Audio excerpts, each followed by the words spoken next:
Hi friends, നമുക്ക് വേണമെങ്കിൽ ദോശമാവൊക്കെ ഇതുപോലെ 2-3 ദിവസത്തേക്കൊക്കെ ഉണ്ടാക്കി വെക്കാം അല്ലേ. ഞാൻ 2-3 ദിവസത്തേക്കൊക്കെയാണ് മാവ് ഉണ്ടാക്കി വെക്കാറ്. അപ്പൊ ആ സമയങ്ങളിൽ എല്ലാ ദിവസവും ദോശയും ഇഡ്ഡലിയും തന്നെ ഉണ്ടാക്കാതെ നമുക്ക് എന്ത് ചെയ്യാൻ പറ്റും, ഇതുപോലെ വെറൈറ്റി ആയിട്ടുള്ള ഓരോ പലഹാരങ്ങൾ ഉണ്ടാക്കി രാവിലെ കുട്ടികൾക്കും വീട്ടിലുള്ളവർക്കും ഒക്കെ കൊടുക്കാം. അപ്പൊ ഇന്ന് ഉണ്ടാക്കാൻ പോകുന്ന റെസിപ്പി എന്ന് പറയുന്നത് പനിയാരമാണ് കേട്ടോ. അപ്പോൾ അതുണ്ടാക്കാൻ വേണ്ടി ഒരു പാത്രത്തിലോട്ട് ഞാൻ 2 കപ്പോളം മാവ് എടുത്ത് മാറ്റി വെക്കുന്നുണ്ട്. ഇനി ബാക്കിയുള്ളത് അതുപോലെ തന്നെ അടച്ച് ഫ്രിഡ്ജിൽ വെക്കും. ഒരു ദിവസം ഫെർമെന്റ് ചെയ്യാൻ വെക്കും. അതിനുശേഷം അതിന് ആവശ്യമുള്ളത് എടുത്ത് ബാക്കിയുള്ളത് ഫ്രിഡ്ജിൽ വെക്കുകയാണ് ചെയ്യാറ്. അപ്പോൾ 2 കപ്പോളം എടുത്തിട്ടുണ്ട്. അപ്പോൾ പനിയാരം ഉണ്ടാക്കുന്നതിന് മുമ്പായിട്ട് അതിലോട്ട് കൂട്ടി കഴിക്കാൻ വേണ്ടി നല്ല അടിപൊളി ഒരു ചട്നി ഉണ്ടാക്കാം. അതിനു വേണ്ടി ഒരു മിക്സിയുടെ ജാർ എടുത്തിട്ടുണ്ട്. അതിലോട്ട് നമുക്ക് ആദ്യം ഇട്ട് കൊടുക്കേണ്ടത് ഒരു മീഡിയം സൈസ് തക്കാളി അരിഞ്ഞെടുത്തതാണ്, അതിട്ട് കൊടുക്കാം. അതുപോലെ തന്നെ ഒരു സവാള കട്ട് ചെയ്തെടുത്താണ്, അതിട്ട് കൊടുക്കുന്നുണ്ട്. ഇനി ഒരു ചെറിയ പീസ് ഇഞ്ചിയുടെ കഷ്ണം കൂടെ ഇട്ട് കൊടുക്കാം. അതുപോലെ തന്നെ ഒരു 6 വെളുത്തുള്ളിയുടെ അല്ലി അതിട്ട് കൊടുക്കുന്നുണ്ട്. ഇനി കുറച്ച് നമ്മുടെ ഇഷ്ടത്തിനനുസരിച്ച് കുറച്ച് മല്ലിയില ചേർത്ത് കൊടുക്കുന്നുണ്ട് കേട്ടോ. ഇനി എരിവിന് വേണ്ടി ഇതിലോട്ട് ഇട്ട് കൊടുക്കുന്നത് മുളക് പൊടിയാണ് കേട്ടോ. അപ്പോൾ ഒരു 2 ടീസ്പൂൺ മുളക് പൊടി ഇട്ട് കൊടുക്കുന്നുണ്ട്. അതുപോലെ ആവശ്യത്തിന് ഉപ്പും കൂടെ ചേർത്ത് ഒന്ന് അരച്ചെടുക്കണം. മിക്സിയിൽ വെള്ളം കൂടെ ഒഴിച്ചു കൊടുക്കാം. ഇനി ഒന്ന് അരച്ചെടുക്കട്ടെ. അതിന്റെ കൂടെ തന്നെ മിന്റ് ലീവ്സും കൂടെ ഇട്ട് കൊടുക്കുന്നുണ്ട്. എൻ്റെ അടുത്ത് കുറച്ച് ഉണക്കി വെച്ചതാണ്. ഇനി ഫ്രഷ് ഉണ്ടെങ്കിൽ നിങ്ങൾക്ക് അത് ചേർത്ത് കൊടുക്കാം. കുറച്ച് പുതിനയിലയും കൂടെ ഇട്ട് കൊടുത്തിട്ടുണ്ട്.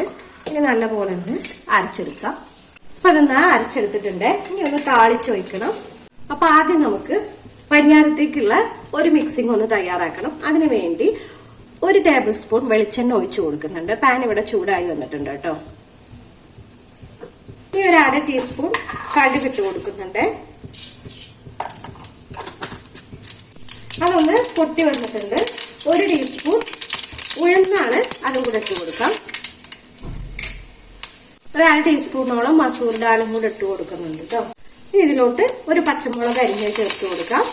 അതുപോലെ ചെറിയൊരു പീസ് ഇഞ്ചി പൊടിയായിട്ട് അരിഞ്ഞെടുത്താണ്, ഒരു 1/2 ടീസ്പൂണോളം ഉണ്ടാവും, അതിട്ട് കൊടുക്കാം. അതിനുശേഷം ചെറുതായി അരിഞ്ഞു വെച്ചിരിക്കുന്ന കറിവേപ്പില ചേർത്ത് കൊടുക്കാം. ഒരു മീഡിയം സൈസ് സവാളയുടെ പകുതി കൊത്തി അരിഞ്ഞെടുത്തതാണ്, അതും കൂടെ ഇട്ട് കൊടുക്കുന്നുണ്ട്. ഈ ചെറിയൊരു ക്യാരറ്റ് ഗ്രേറ്റ് ചെയ്തെടുത്താണ്, അതും കൂടെ ചേർത്ത് കൊടുക്കാം. നല്ലപോലെ ഒന്ന് മിക്സ് ചെയ്ത് ഒരു 2-3 സെക്കൻഡ് ഒന്ന് വഴറ്റിയാൽ മാത്രം മതിയാകും. ഒന്ന് വാടി വന്നാൽ മതി. ഉള്ളി ചോക്കാനോ അല്ലെങ്കിൽ ബ്രൗൺ കളർ ആകാനോ ഒന്നും നിൽക്കണ്ട, അത്ര മതിയാവും. അപ്പൊ എത്ര മതി. നമുക്ക് ഇത് മാവിലോട്ടൊന്ന് ചേർത്ത് കൊടുക്കാം. അപ്പൊ വഴറ്റിയെടുത്ത മിക്സ് നമുക്ക് മാവിലോട്ടൊന്ന് ഇട്ട് കൊടുക്കാം കേട്ടോ. ഇനി ആവശ്യത്തിന് ഉപ്പിട്ട് കൊടുക്കണം. ഒന്ന് മിക്സ് ചെയ്തെടുക്കാം നല്ലപോലെ. ഇതിങ്ങനെ മിക്സ് ചെയ്തെടുക്കുമ്പോൾ തന്നെ നല്ലൊരു സ്മെല്ല് വരുന്നുണ്ട് കേട്ടോ. നമ്മുടെ ഇഞ്ചി ഒക്കെ വഴറ്റി വരുമ്പോൾ ഒരു മണമുണ്ടല്ലോ. അത് നമ്മൾ ഉണ്ടാക്കി വെച്ചിരിക്കുന്ന ചട്നി ഒന്ന് താളിച്ച് വയ്ക്കണം കേട്ടോ. അതിനുവേണ്ടി പാൻ വെച്ച് കൊടുത്തിട്ടുണ്ട്, ചൂടായി വന്നിട്ടുണ്ട്. അതിലോട്ട് 1 ടേബിൾ സ്പൂൺ വെളിച്ചെണ്ണ ഒന്ന് ഒഴിച്ചു കൊടുക്കാം. അപ്പം എണ്ണ ഒന്ന് ചൂടായി വന്നിട്ടുണ്ട്. ഒരു 1/4 ടീസ്പൂൺ കടുക് ഇട്ടൊന്ന് പൊടിച്ചു കൊടുക്കാം.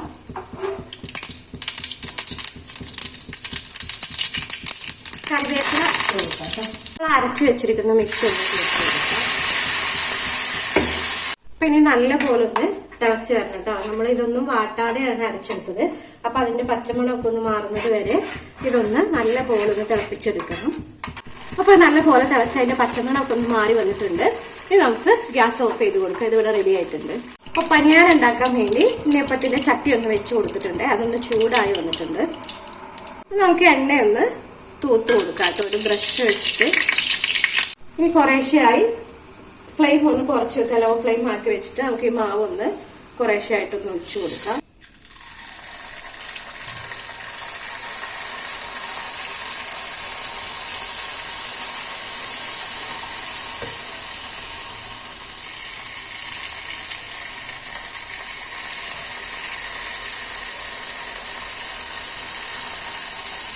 ഒന്ന് തിരിച്ചിട്ട് കൊടുക്കുക കേട്ടോ. നന്നായിട്ടൊന്ന് പൊങ്ങി വന്നിട്ടുണ്ട് കേട്ടോ.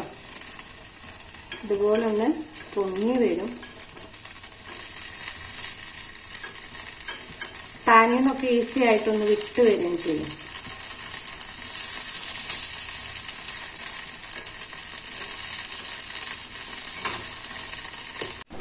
രണ്ട് ഭാഗം നല്ല പോലെ ഒന്ന് കുക്കായി വന്നിട്ടുണ്ട്. ഇനി നമുക്ക് കോരി മാറ്റാം.